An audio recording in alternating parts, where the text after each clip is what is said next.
Blast Live. We're talking about what you're talking about. Get real. You all ready for this? Dun dun dun dun. No. Y'all, just stop. This is a sham.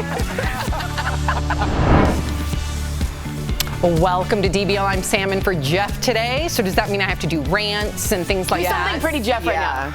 Tell somebody to get off your lawn. Yeah. Do it. Okay, hold on. Okay. I don't know why I'm doing this, but I feel like Jeff would have a collar on. Get off my lawn. Bravo! Okay, thank you for the applause. That helped. That really did. Okay, we got to talk about the big news. I'm sure you saw it yesterday. It's official. Jennifer Lopez and Ben Affleck. You already gave them a name. Baylo tied the knot in Vegas. So 20 years after their first engagement in 2002, Baylo, right? They're together. J-Lo documented the whole thing in her newsletter yesterday. She revealed that she and Ben stood in line for their marriage license with 4 other couples, so normal of them, and made it to the little white chapel, the wedding chapel, by midnight. Unfortunately, Elvis had already left the building and was in bed. You know how ticked off he was the next day. Jen wore this white dress from one of her old movies to the chapel. She looks just like an Audrey Hepburn moment. It's very classic. Yeah. Silhouette. Yeah, beautiful. Yeah. And she changed into an off-the-shoulder dress for pictures. Meanwhile, Ben wore a jacket from his closet during the ceremony and later changed into a tux in the men's room. J-Lo's daughter, Emmy, posed in a pink Cadillac, reportedly, you guys, used by the king himself.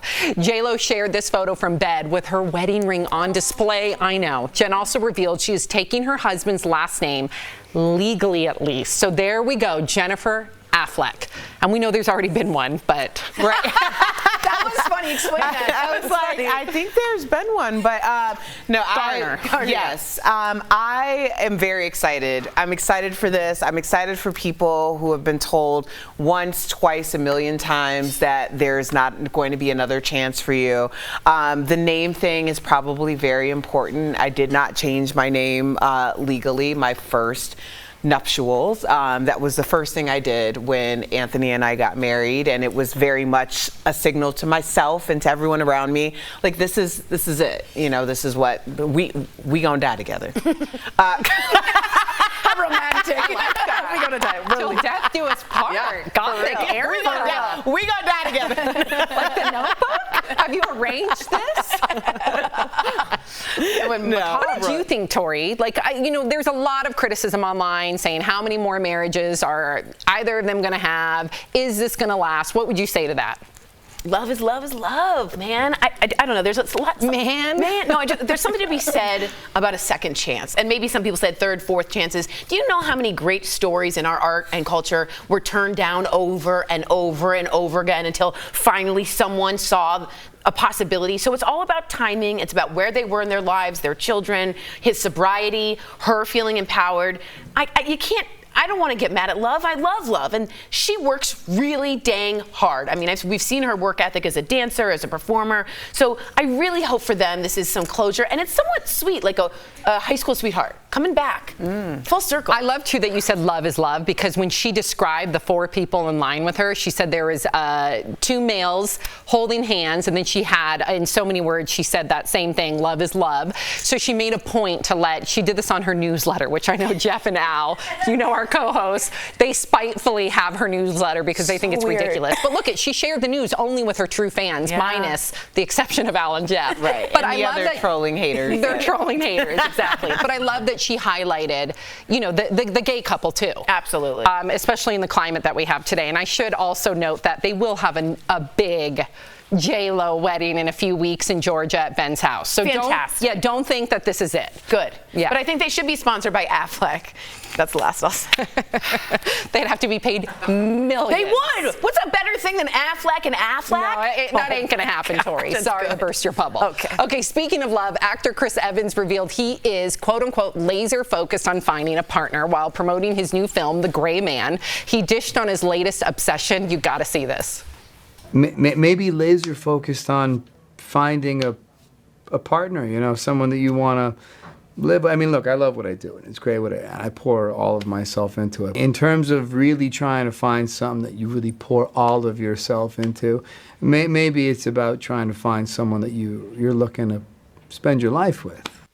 Oh, some fans say Chris and his Gray Man co-star Ana de Armas make the perfect couple and really want them to date. Chris and Ana have also starred together in Knives Out and the upcoming film Ghosted. This bothered you, Tori. Why? I thought that was really weird.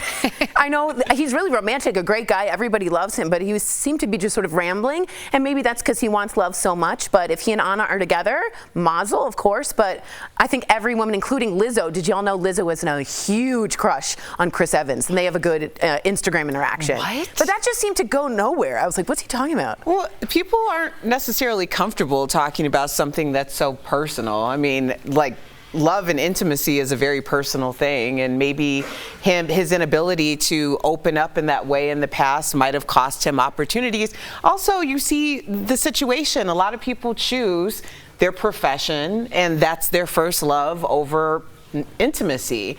But there comes a time, I'm gonna tell you right now, because my husband and I just celebrated 6 years this weekend from our wedding date, and we had a lot of conversations, and it's like so crazy to think about when you prioritize certain things in your life, especially as a team, the power of that manifestation and growth is exponential when you're with someone who's truly a life partner and somebody that you can share in that way with. So I can understand people feeling. Y'all are a power couple, you and Anthony. No, you are. You empower one another. You uplift one another. Yes, yes. But I just think it's true, and I like to hear men talk about. I do too. More. I'm with you. It didn't bother me like it bothered Tori.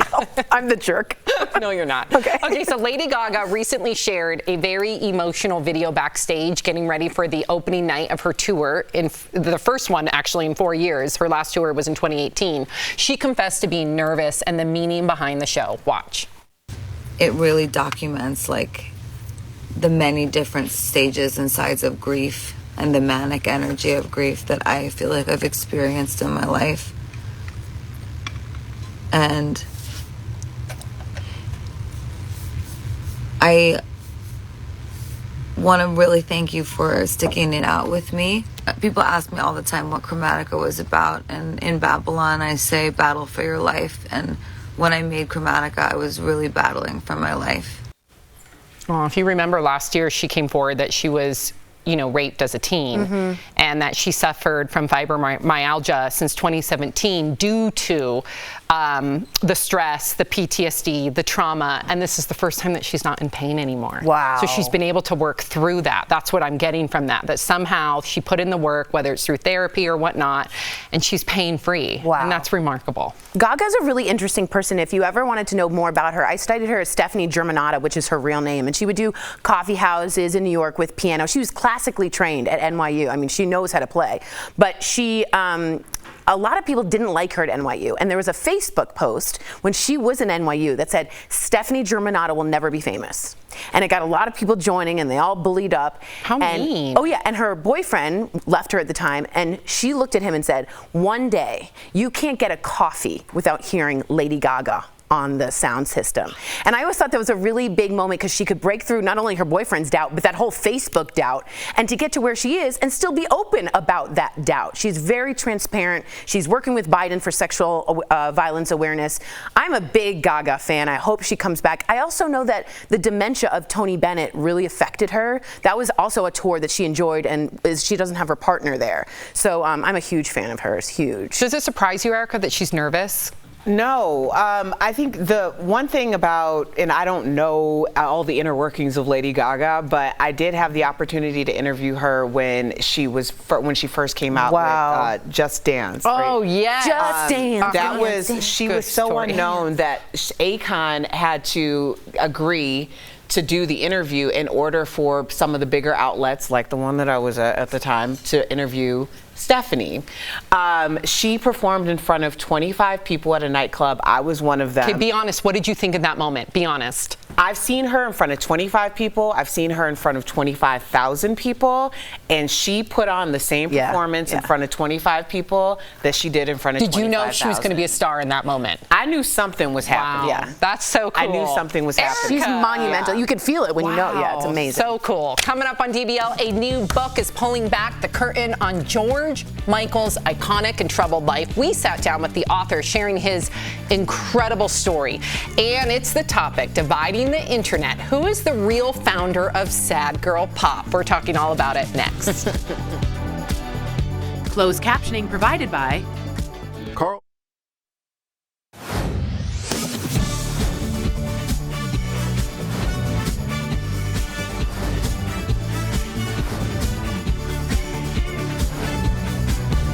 DBL is all new every day.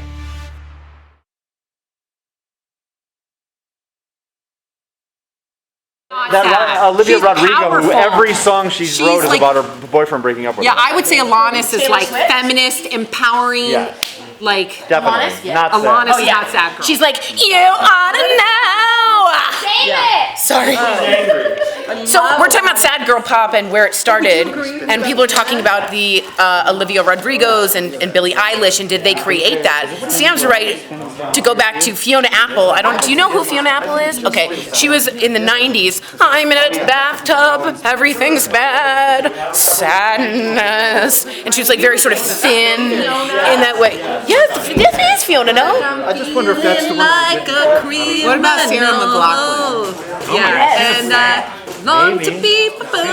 Dun, dun, dun, dun, dun, dun. But you were making her out Well, you to know the be. video where she's in the bathtub? Yeah, but it's still sexual. It is, but She's sad girl sexy. Yeah, she was sort of she was girl. sexy. There aren't that many sad girl pop artists though, because So some if you of them can come up with I don't think Avril's sad girl pop. Right. She's a punk rocker. Is She was Taylor? dating Would you? Sarah McLachlan. What about Taylor Swift? It's more about, it's not just if you're feeling powerful, you're sad, and then you listen to it, and then you feel powerful.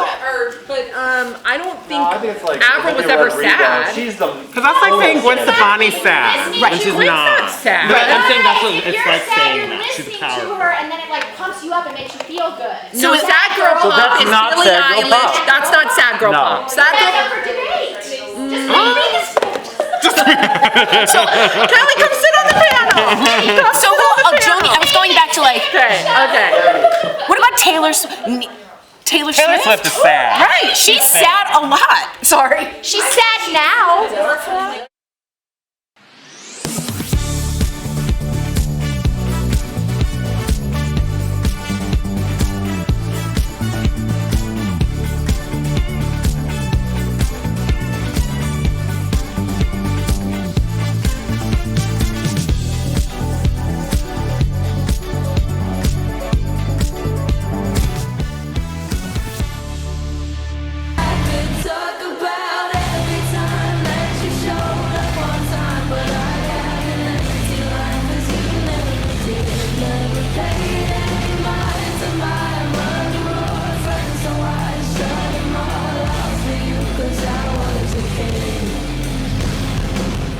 Love her. Welcome back. That's Billie Eilish's hit Happier Than Ever, but don't let the title fool you. Billie has become the poster child for so-called, have you guys heard of this? Sad girl pop. Okay, so she's supposedly the poster child. A new article from the Recording Academy points to singers like Billie, Olivia Rodrigo for branding the sad girl genre and making it resonate with their fans. But some old school sad girls aren't having it. Nope, like me. I'm one of the old school sad girls. They say artists like Fiona Apple were the original emoters of bad breakups in the 90s. And some say Alanis Morissette, I disagree with this one, in her 1995 album Jagged Little Pill was the original trailblazing sad girl. No, she was angry girl. Yeah, she was like feminist. I'm revenge girl. Yes, Yeah, I thought so yes. too. Do y'all think that Taylor Swift would be considered No, that's complain girl pop. Nothing against her. Stop it right now. I love me some T Swift. Where's my camera? Yeah, Where's my camera? Where you at? Is that you? Oh, hi. Hey there. Hi, Swifties. Erica Cobb speaking. Some of you might be a cobbler. I had nothing to do with that.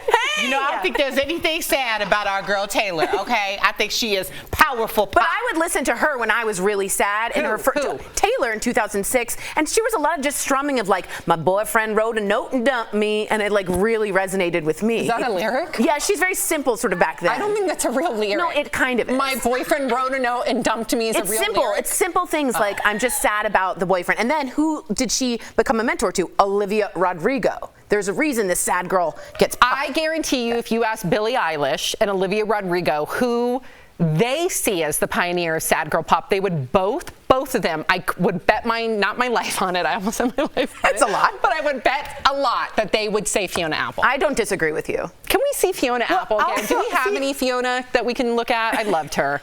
What is she up to? Oh, I loved her. Like a doll, right? She was just wonderful. Yeah. See, it's interesting to me because when we talk about genres as in pop, it's popular culture, which a lot of other genres can fit into that pop category, in my opinion. However, when we talk about some of these artists, we got to think about where the root of this is. Like when I think of like the sad girl breakup songs, I'm thinking of R&B. I was just because the blues are the blues, 90s. Right? Exactly. Like Brownstone and Brandy and Monica and Mel LaRue, and you know, like there are so many genres that would be considered R&B, but then they are popular artists. You know, jumping off of that, songs. Literally going to the genre the blues. That's the original sad girls pop. That's someone saying, I got the blues because this guy or this woman left me. No, but why does everything sound the same? It does. Like we went through 4 different genres and it sounds exactly the same. Erica, that's a way. Before we go, can you get your camera again and please tell the Cobblers and the Swifties? Okay. Please, sorry. Erica. Is that you? I'm your girl, Hi. Erica. Hi, Swifties and Cobblers. I would just like you to know that Sam Shocker is a dedicated Swiftie as well. Very good job. Very nice. Please don't come for her on social media. Right. Thank you. She means well and she will have your back. Yeah. She's an ally. And make sure you tell the Showmanators too. Out there. Showmanators? Oh my gosh, that sounds like a character from American Pie. Well, that's coming up. Coming up on DBL, best-selling author James Gavin gives us an inside look at the life of legendary singer George Michael. Ooh.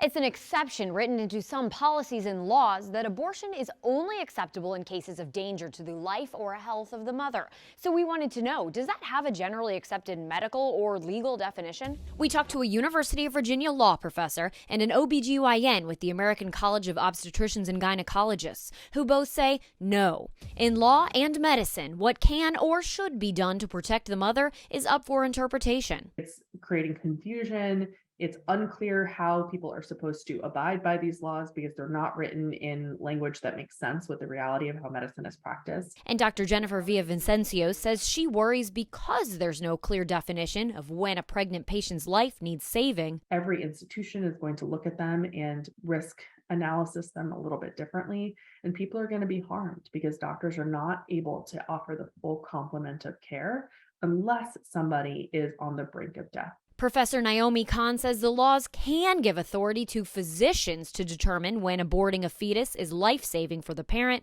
but then it could be up to the courts to determine if the doctor was right. It is still possible to face prosecution, so to be tied up in the court system. I think the problem will be that physicians will be worried about being prosecuted unless they have engaged in extensive documentation of just what supports their beliefs. Dr. Villavicencio says even if there were a clear line to cross, she wouldn't want to get that close. We do everything that we can to prevent people from getting so far to a point where we can't bring them back. And I'm very concerned that these laws are going to push us to wait and wait and wait, and that people are going to be harmed or die. Dr. Villavicencio says fetal health is important, of course, in a pregnancy, but her patient is technically the parent. With your Verified, I'm Abby Larico.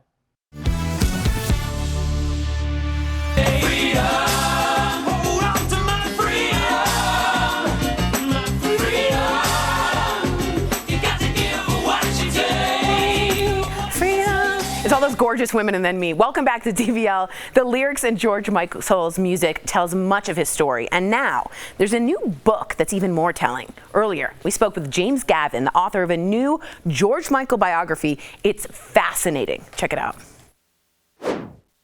Hey, James. So we just saw a clip from George Michael's, iconic music video, Freedom, featuring the biggest supermodels. It just takes me right there from the 90s. So why did he choose to feature them instead of himself in the video? George had seen that group of supermodels all joined together in a gorgeous fashion photo spread, and he loved the simplicity, the starkness, and the glamour of these women together. And at that point, George did not want to appear in his own video because he was over. He was done with the George Michael doll that he had created. The image that had traveled the world and had seduced millions of people, this hyper macho butch biker dude. He was done. He wanted to show people what was inside him. And so he arranged for these supermodels, and it wasn't easy to get them. They were all hot as a pistol and expensive, really expensive. And a rising director named David Fincher, whom you know, joined in. And this video was going to be about the immolation of the old George Michael, the leather jacket, the jukebox that had appeared that he had appeared on video screens with. And he was going to not appear, but sing and seduce the world with these gorgeous women. Oh, smart. And freedom from that whole other side. I do have to ask this. I find this fascinating. George Michael is a celebrated queer icon and sex symbol. However, and a lot of people don't know this, his sexuality was one of his greatest insecurities. And I wanted to know, what part did his father play in all this? His father has everything to do with George's every achievement and every insecurity in life. He spent the whole first half of his life creating this George Michael character because he was determined to show his disbelieving father that he had talent, that he had star quality, and that he was his own man. But because his father had been hugely unsupportive of his music career. And so George achieved fame beyond his wildest imagination. And in 1988, he was the hottest pop star literally in the world. And he was up on stages with millions of girls screaming, playing this character, and he felt like a fraud. And within a few years, George began the second half of his life, which consisted of tearing down George Michael, self-destructing. So George felt like his career was over after releasing 2 hit albums as a solo artist, which kind of shows a little bit more of his insecurity. This is a weird connection. What did Frank Sinatra do to help him overcome this? George in the early 90s was doing a lot of public complaining about the record business, about stardom, about Sony. And he gave a Los Angeles Times review in which he essentially whined a lot about the hardships of being a superstar. And Frank showed him tough love. This letter was sent out, but also shared with the press, so it traveled the world. And Frank basically sat him down and in a fatherly way said, listen, buddy, all of us are lucky to be doing what we're doing, who've made it this high. And just be grateful for what you have. No, it's not easy at the top, but all of us can drop to the bottom in a heartbeat. And so just enjoy what you've got. George, by the way, did not take his advice. Oh, I was going to say just that simple reframing, but apparently he didn't take it. Listen, I want our viewers to get your book because there's so many incredible stories in here that we did not get to touch on. James, thank you so much for joining us. DBL Nation, you can pick up a copy of George Michael, A Life, where all books are sold. We'll be right back. Freedom. Promotional consideration is brought to you by... After the Supreme Court overturned Roe v. Wade, which federally granted the right to an abortion, some people have discussed effects the decision could have on workers. Verify viewer Katie shared this viral meme with us and asked if it's true. So let's verify. Our sources are the U.S. Department of Labor and labor and employment departments in states restricting or banning abortion access. Let's start with the states listed on the left. This section of the Venn diagram is supposed to show all of the states that ban or restrict abortion or are likely to do so. Now, it's mostly correct, except that 4 states need some context. In Montana, abortion is currently protected by law, but there are efforts underway to ban access. Iowa and Nebraska have restrictions on abortion at 20 and 22 weeks, which is before a fetus is considered viable. And while Michigan has an existing law banning abortion, it isn't currently being enforced. Now, before we get to the right side, here's some background about family leave in the US. Through the Family and Medical Leave Act, the federal government grants everyone 12 weeks of leave, but it's not paid leave. States, however, can offer paid family leave programs to working residents, and some do. So let's go back to that diagram. The right side is supposed to show states that offer paid family leave. Of the 11 states listed and the District of Columbia, 8 have paid leave programs that are currently in effect. The other 4 programs have been passed into law, but they have not yet gone into effect. These programs will pay a person anywhere from 60 to 90% of their average weekly wage for up to 12 weeks. And finally, the middle section, the claim that in states where abortion is banned or likely to be banned, paid family leave is not available for all employees. That is true. Verify confirmed there aren't any states that banned or restricted abortion that also offer paid leave for all people who work in the state. 6 of the states with abortion bans or restrictions shown on that meme, they do offer some paid family leave, but it's only for people who work for the state government. So we can verify it's true that states with restrictions or bans on abortion, or those that are expected to enact them, don't guarantee paid leave for all residents. With your Verify, I'm Ariane Till.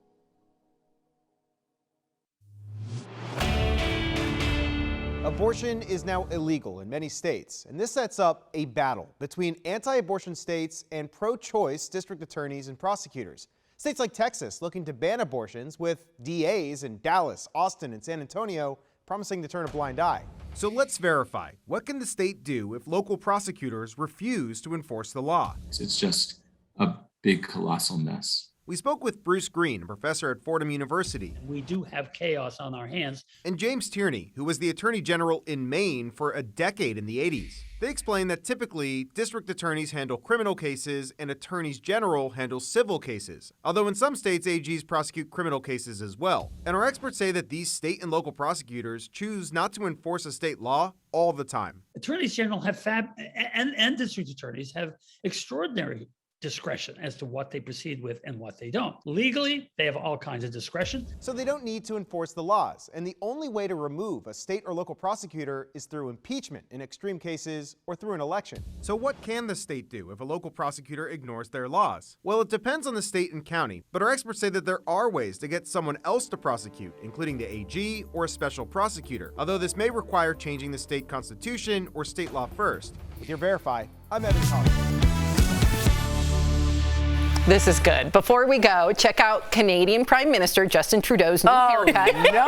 Long locks are gone. Oh, no. Some people are now comparing him to Jim Carrey in the movie Dumb and Dumber. No. Okay, before we discuss really quickly, we all have our bad haircut photos growing up. Yes. Or no, Erica's first. Okay, here's mine. Here's mine. This is 8th grade or 7th grade. They cut off over a foot of hair the night before and sprayed it down. Yeah. Oh my God, Tori, which one do you guys have? The Elizabeth Warren? I like to do it. Yeah, I look just like Elizabeth Warren. Sam, okay, mine really quickly. Mine real quick. Sammy? There I am. Oh, wait, which one are you? I'm the bowl cut, the little one. Oh my God.